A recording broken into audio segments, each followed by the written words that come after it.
बिस्मिल्लाहिर्रहमानिर्रहीम। मैं इस वक्त उस घर में मौजूद हूँ जहाँ पर लोगों में तशवीश पाई जा रही थी कि घरेलू रंजिश थी, क्या वजह थी। रात 1 बजे के करीब ये मोहल्ला मुस्तफ़ाबाद का वाक़या है। यहाँ पर एक बच्चे ने, मतलब एक नौजवान लड़के ने, शादीशुदा था, उसने अपने ऊपर आग छिड़क कर खुद को आग लगा ली थी। और ये वाक़या बिल्कुल टोटल पंप के साथ ही घर है, किराए का मकान है। नहायत ही कसम पुरसी के हालात हैं इनके, मतलब बहुत ही नाजुक हालात हैं। ठीक है। और वो बच्चा मेहनत मजदूरी करता था, लेकिन बहुत ज़्यादा नहीं थे उसके हालात ठीक। उसकी शादी मत्ते के हरियाँ में हुई थी। तो मियाँ बीवी की चपकलिश थोड़ी सी चलती रही है। चपकलिश क्या थी? सिर्फ यही चपकलिश थी कि यानी कि अपने मेके जाना है, अभी हालात मेरे ठीक नहीं है, जो नहीं हालात ठीक होंगे आपने चले जाना है। ये मैंने अब तक बात सुनी है जो मेरे इल्म में आई है। तो मज़ीद कोशिश करते हैं, बात करते हैं। अली हसनैन रज़ा जो है, जिसने ख़ुद को आग लगा ली थी, 70% उसका जिस्म जल चुका है। तो मेरे साथ उसके वालिद मोहम्मद आज़म मौजूद हैं, उनसे बात करने की कोशिश करते हैं कि वो इस हवाले से क्या कहते हैं। अच्छा दसो भाजी कि वो बेटे तुहाडे ने अग लगा ली है सुबह, तो की मामला है सारा, जरा दस्या जे जरा। मामला इस तरह है देखो, कुछ दिन पहले 10-12 दिन पहले इन्हों की आपस में जाना तो मामला सी बनया था। तो कह रहे कि जो थोड़े दिन ठहर जो दो किदे ना मामला बने? बीवी ना दी ना, वो कह रही मैं मेके जाना है।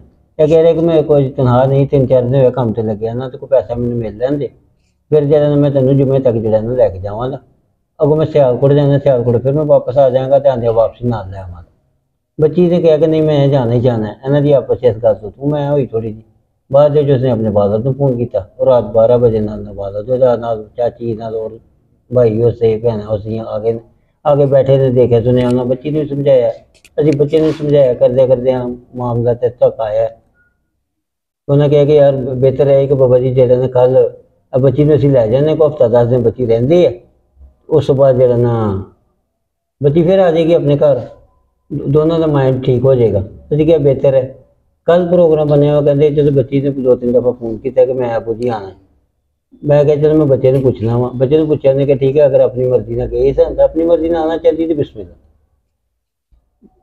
उस बाद की मामला तो है कि फोन आ गया रात तकरीबन, टाइम नहीं मेरे नोट किया, तकरीबन 9-10 का टाइम है तकरीबन जो फोन आया।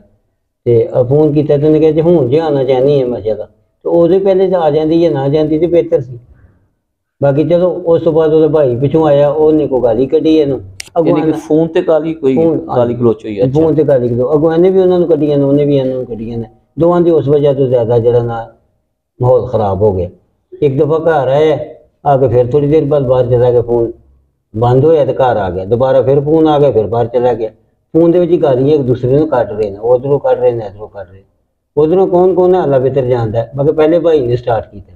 यानी कि ਤੁਸੀਂ ਉਹਦੇ ਵਿੱਚ ਬੱਚੇ ਦਾ ਜਦੋਂ ਝਗੜਾ ਹੋ ਰਿਹਾ ਤੁਸੀਂ ਤੇ मतलब ਉਹਦੇ ਚ ਅਸੀਂ ਅਨਮਾਲੂਮ ਨਹੀਂ कोई है ਕੋਈ ਨਹੀਂ। ਸਿਰਫ ਇੰਨਾ ਕਹਿ ਰਹੇ ਕਿ ਬੇਟਾ नहीं अच्छा नहीं लगता यार, गाली गलौज यानी ਤੁਸੀਂ ਸਮਝਾਉਂਦੇ ਰਹੇ ਬੇਟੇ? समझाया पहले उन्होंने, जब फोन बंद करके आया उਦੋਂ समझाया उन्होंने। ठीक है। उस बाद फिर फोन उन्होंने आ गया, फिर फोन लैके फिर बाहर चला गया।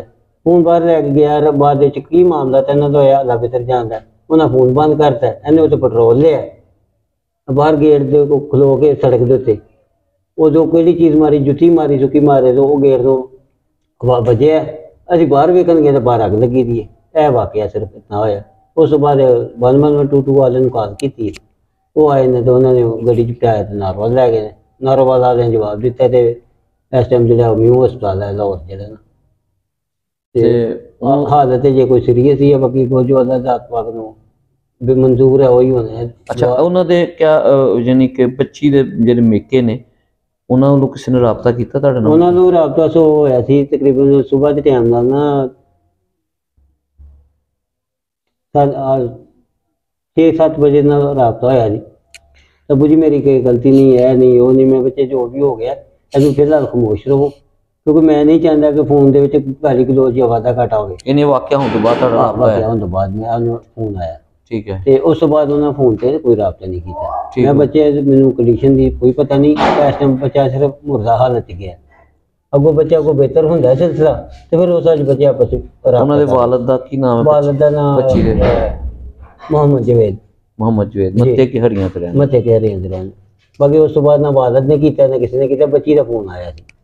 जी जैसा कि तुसी मोहम्मद आजम साहब की गल सुनी, उन्होंने वालद की गल सुनी है कि यह सारा वाक़या तुसी सुनिया कि मियाँ बीवी की चपकलस जिहड़ी है, मामूली जी चपकलस जिहड़ी है वो तूल पकड़ गई।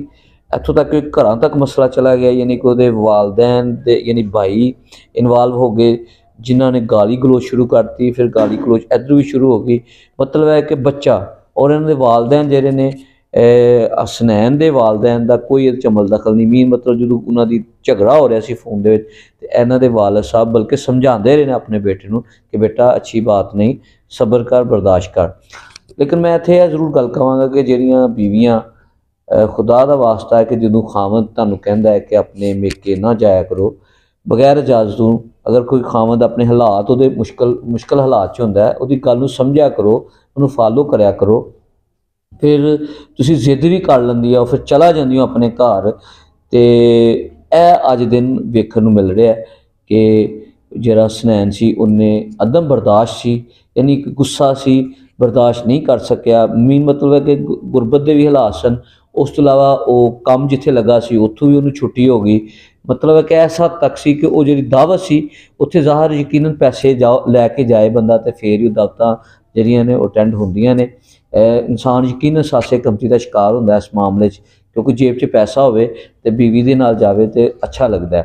तो लिहाजा पोजिशन है वै कि मैं इत्थे यह गल जरूर कहांगा कि अदम बर्दाश्त इन्नी हो चुकी है, खुदा दा वास्ता है ऐसे मामलात नूं जदों भी कोई मामला होए तो तहम्मुल नाल सबर नाल जिहड़ा ना वो मुजाहरा पेश करना चाहिए, गुस्सा नहीं होना चाहिए।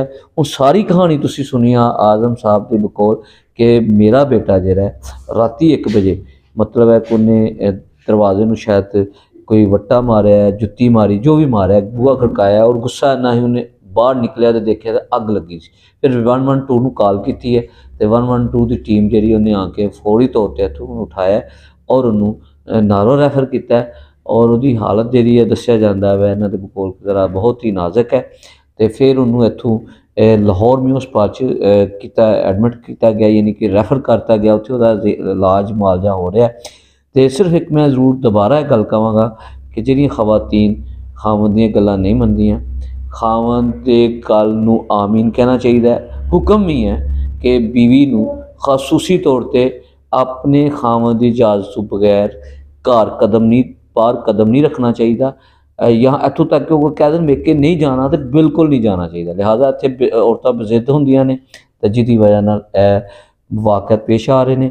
तो दोबारा मैं रिपीट कर रहा, छोटी जी तूं तकरार जिहड़ी है तूल पकड़ गई, सिर्फ इन्नी गल कही कि तू अपने घर हुण तैनूं समझ आई है गल दी, तू पहले ही ना जांदी, पहले भी आ जांदी तो मैं तेनों की कहना सी। अच्छा मैसेज सी, उन्हें कोई ऐसा तो नहीं, उन्हें क्या खावन सी यकीनन, लेकिन उस लड़की नूं बर्दाश्त नहीं होया, उन्होंने गुस्सा आया, उहदे नाल ही उहदा भाई भी रल गया। गाली गलोच की इंतहा हो गई कि इंतहा इस तरह की हो गई कि मेरा ख्याल है घंटों फोन चलते रहे ने, उन्होंने मामला चलते रहे ने। तो खीर जिहड़ा रिजल्ट होया कि बच्चे ने अली हसनैन ने 21 साल है, बिल्कुल कम उम्र का है, शादी भी उसकी छोटी उम्र च मेरा ख्याल हो गई है।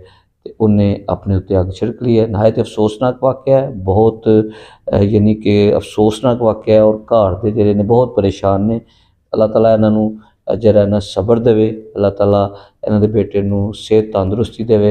और मुहम्मद जवेद जिहड़े मत्ता के हरियां वाले ने, उन्होंने चाहिए कि इस वक्त वो मामला जो भी हो गया इन्हों के नाल बिल्कुल राबते च होना चाहिए, इन्हों नाल शाना बशाना खड़ा होना चाहिए और इन्हें दुख च शामिल होना चाहिए, ना कि मतलब उत्थे गुस्सा करके बैठे होन। तो मतलब हालात के मुताबिक इन्होंने चलना चाहिए। मत्ते घरियां तो जवेद साहब अगर मेरी गल सुन रहे हैं तो उन्होंने सोचना चाहिए कि उन्होंने घर एक बहुत वड्डा सान्या होया है पर जिहड़ा परेशानी वाला है, तो असी भी उन्होंने राबता करिए तो फौरी तौर पर उन्होंने राबता करना चाहिए जी। बहुत शुक्रिया जी। अल्लाह हाफिज़, अल्लाह हाफिज़।